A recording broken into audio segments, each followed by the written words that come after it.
Hi guys, welcome to this edition of ArmCareIQ. Today we're going to talk about deceleration training in the kinematic sequence. In that, we're going to communicate the importance of being able to break acceleration rather than to be able to produce acceleration, which is important for performance in the delivery.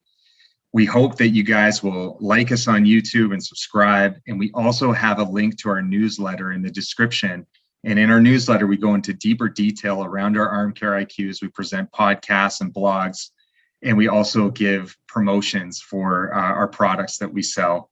For this month, we have a limited offer that we're giving 10% off with the code GETARMCARE for an ArmCare kit. And this kit is super important for being able to monitor the athletes that you have, or if you're an athlete listening to this, to monitor your strength and your range of motion so that you can get individualized training programs for your throwing arm. And it's very important in this day and age that we don't take a general approach to throwing performance, but we customize everything we do.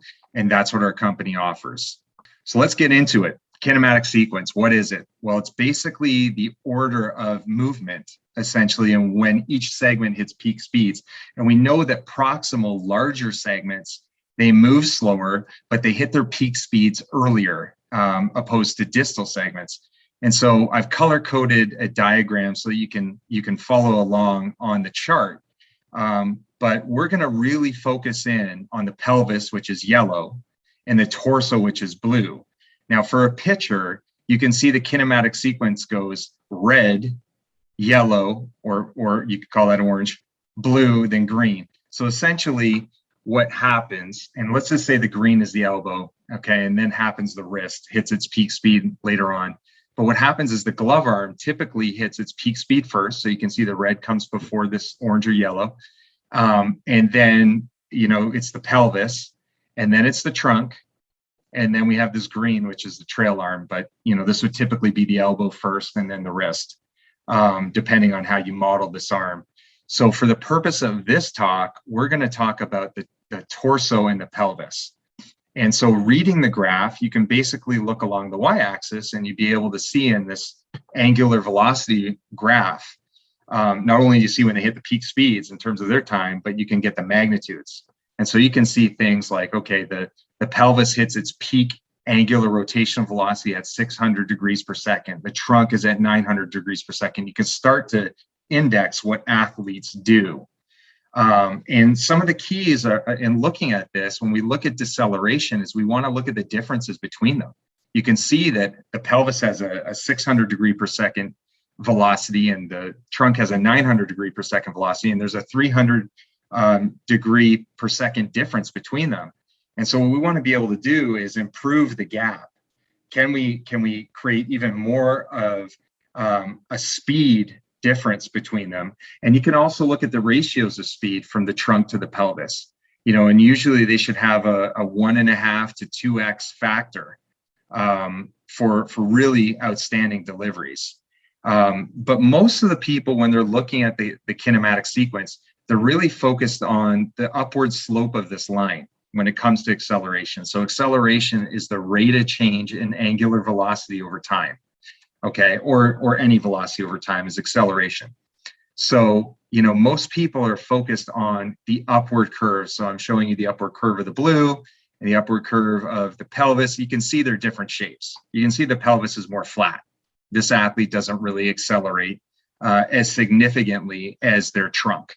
So they have a high degree of trunk acceleration, more moderate pelvic acceleration. But when you look on the back half of the curve, and this is the part that I think is most important to performance, is the deceleration capacity. So what is the slope on the downward turn after they hit peak speed? And you can see that the trunk is also pretty sharp, and the pelvis is also pretty sharp in this particular athlete, and they end up hitting their negatives around the same point. And you also find athletes that will have negative velocities. They'll actually have velocities going the counter movement direction of their intended throw, in stopping. And those are pretty special athletes because they have what's called a recoil deceleration effect. And so that's one way to look at the kinematic sequence. But in a nutshell, you're looking at velocities, the timing of when they happen. You're looking at the speed differences, or we call them speed gain. You're looking at the speed ratio between them and the slopes, is the acceleration slope and the deceleration slope. But we're going to talk about how we can improve the deceleration slope and what it means. So let's look at a couple videos here that we're going to try to spot some differences in proximal deceleration inefficiency.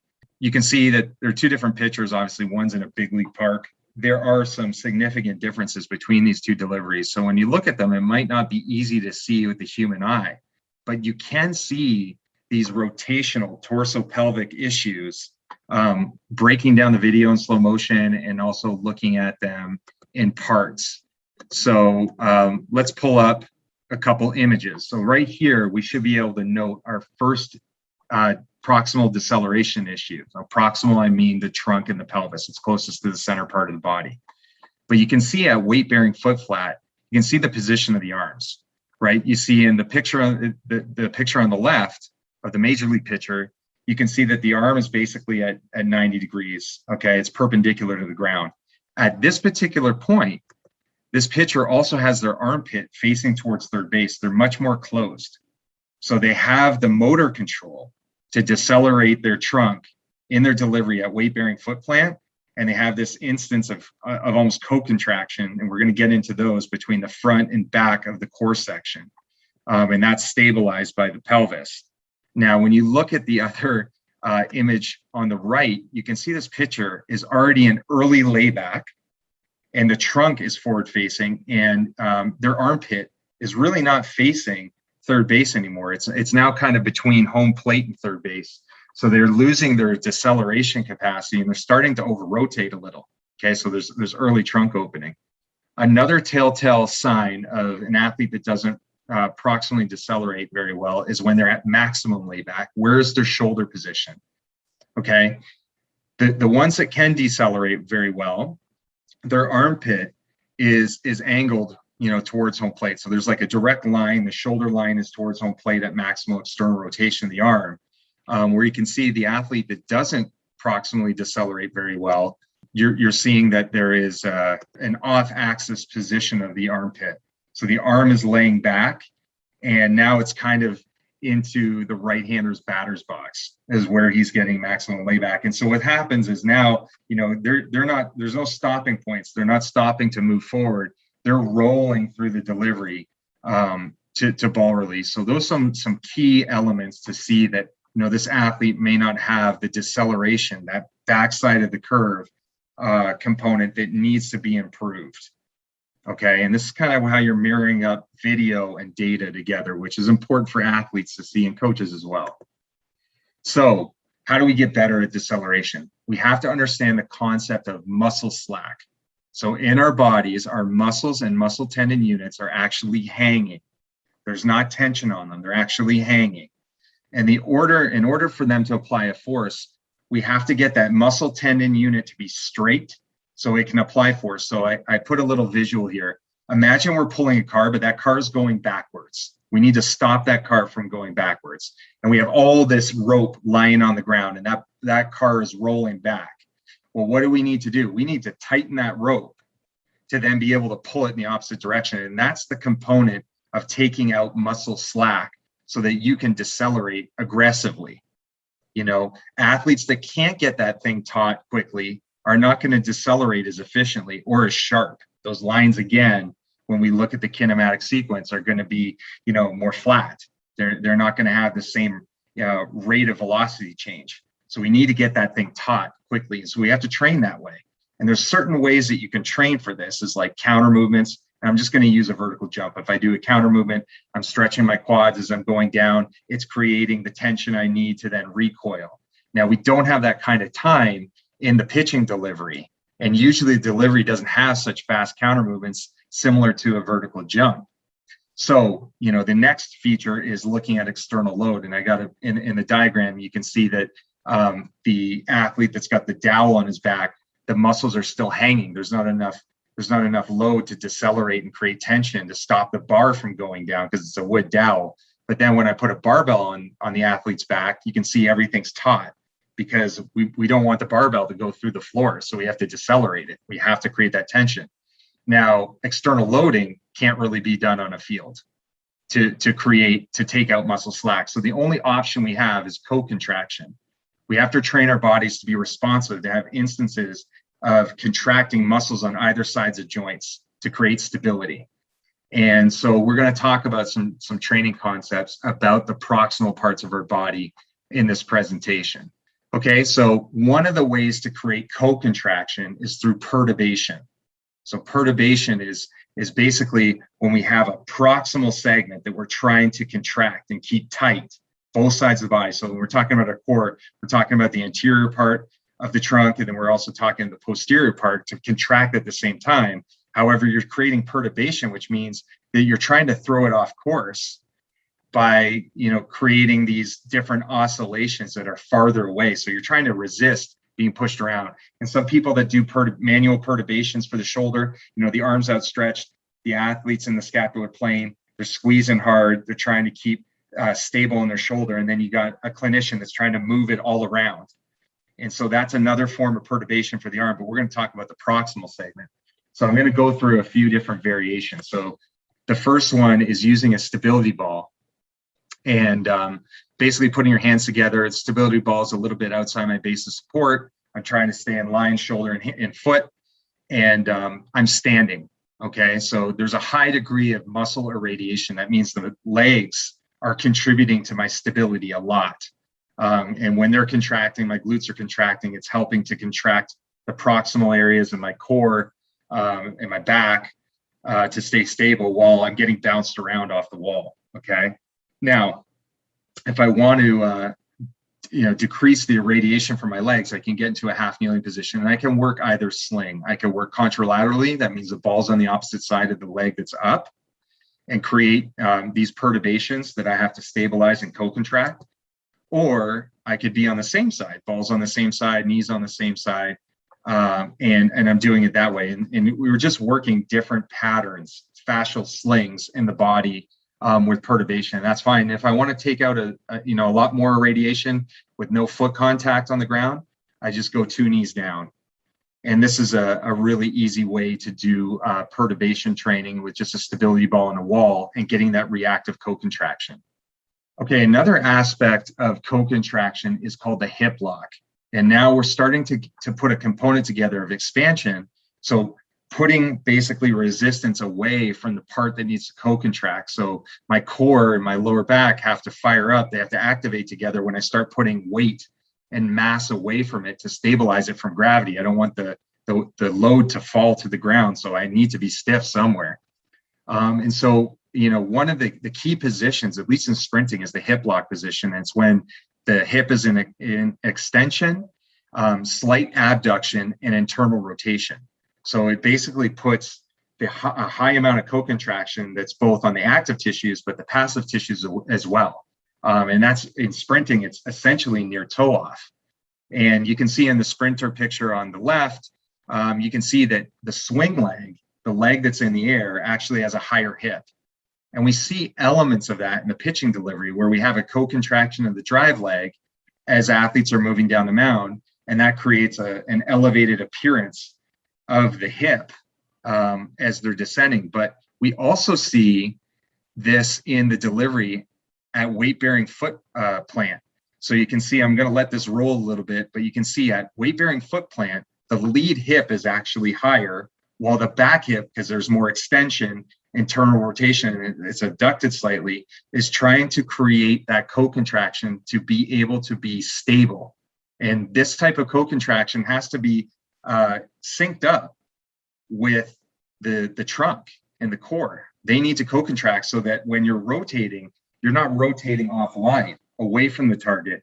You're able to manage points of deceleration and stability so that your momentum is taking you through to the plate and not around. You can see this too when athletes don't have great deceleration. Their head gets way, way outside their lead knee. There's a big gap. They start leaning. Some people call it a head whack. There's all sorts of things that can go on to show you that there's something wrong with the hip lock and the proximal deceleration. And so I'm going to show you a drill that I use with a handled ball. Now, everybody who's usually doing some type of training for rotation, whether it's acceleration or you're using a med ball, you're trying to project it as fast as possible, but you're letting it go. and there's really no deceleration aspect there. And generally, the athlete might not be in a hip lock position, so you're just letting it go. And the other is if it's deceleration, you're catching it, but you're not really in control of the velocity of which you need to decelerate. Okay, someone's throwing it to you, and it's up to them in terms of the speed that they want to give it to you, and it's variable. We need variability in training. It can't be perfectly structured where you're moving the same way all the time. The loads are the same way all the time. We'll never have adaptability as athletes in that way. But we're going to talk about a hip lock, a hover drill, where we're using a handlebar, and the whole thing is we're creating expansion to get that co-contraction, but our emphasis is yanking that thing back. It's pretty violent. You need to have a background of training and to be pretty good proximally to handle this kind of training, because it's a explosive movement. But the whole goal, and I'm going to show you, is to coordinate your rotation while you're in the air explosively and have the impact of the foot hitting the chair, okay, to pull it back.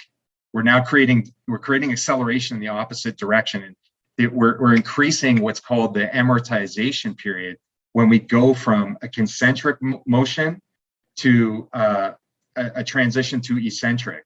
And so I think this is a really good drill, and it's been adapted from a real well-known scientist, sports scientist and coach, and Franz Bosch, who studies this stuff at length with running athletes. So I'm going to play the video. So essentially I have a chair to break my fall, but I'm trying to hover in that hip lock position.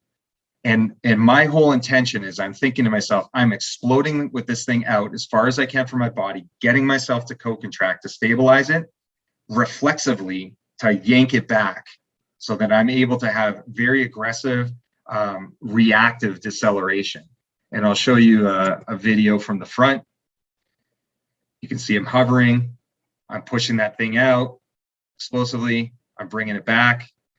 And just looking at some of the pictures that in the first image, you can see that I've started my rotation. There's still a gap between my foot and the chair. I'm still trying, in that time window, I'm trying to send that thing out by the time my foot hits the chair.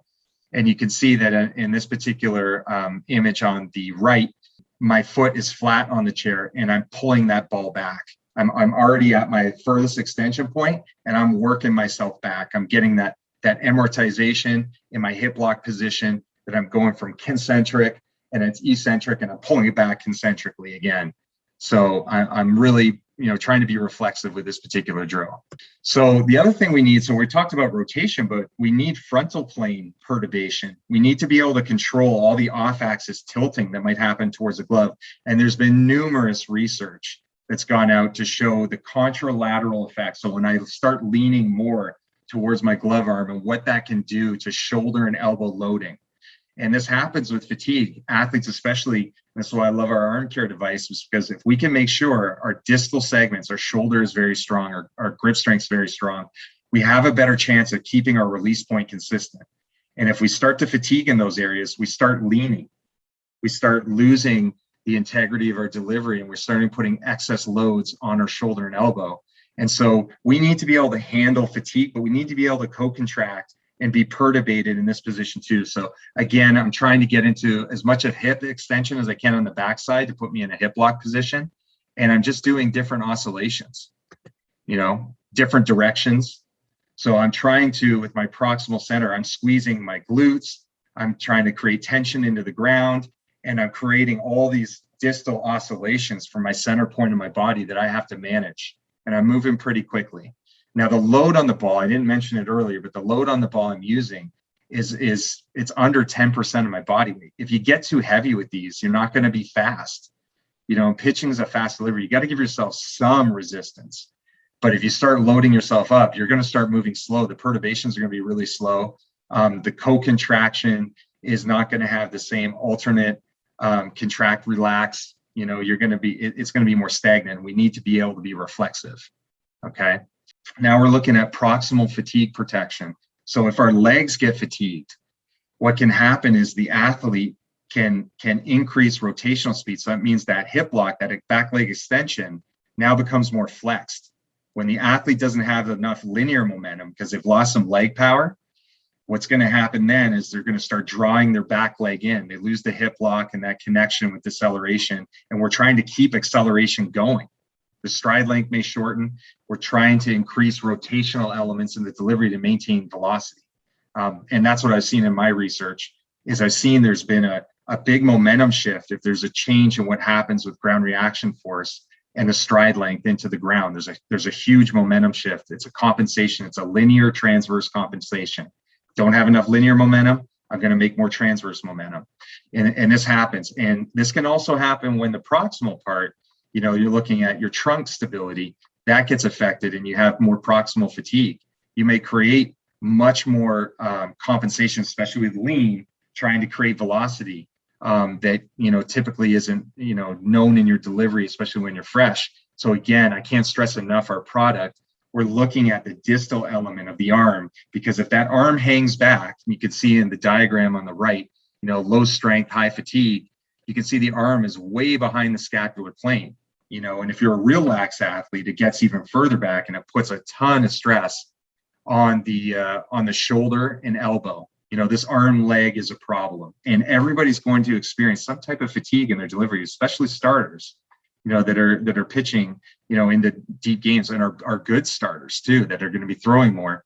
And so we need to do a good job of addressing distal strength, because we can manage the health of the throwing arm and the velocity of the throwing arm if we see compensations in their linear momentum and transverse momentum that affects their deceleration.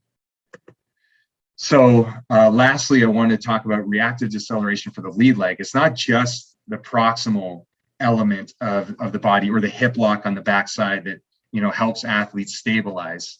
Okay, but the front leg also has to be able to hold a fixed position. It has to be able to co-contract on weight-bearing foot flat to start to allow rotation to happen in the right sequence and to be able to be slowed at the right tempo, right amount. And so, obviously this is isometric, so they're at a fixed joint position when they're co-contracted. And I'm just pointing out the knee is that a very stable knee, especially one that doesn't flex in after foot contact, it also helps for command. Okay, so we've talked about the lead knee before, but having stability in that lead knee is very important to deceleration and command, because you got to think, if that knee is moving all over, if it's sinking in, or if you're getting a high rate of extension early in the delivery, you may start, releasing the ball high. You might come off target. You may not be able to stay aligned in the delivery. And so this is just a final drill. It's like a chop drill. And basically I'm just doing a small depth drop into a chop. I'm trying to send that thing down, and I'm trying to co-contract with my lead leg to help decelerate the movement. So I hope today that you've enjoyed this little lesson on some concepts of deceleration training, how it can improve the kinematic sequence, and some drills that you can put into your program and improve your athletes. So appreciate you for watching. Thank you.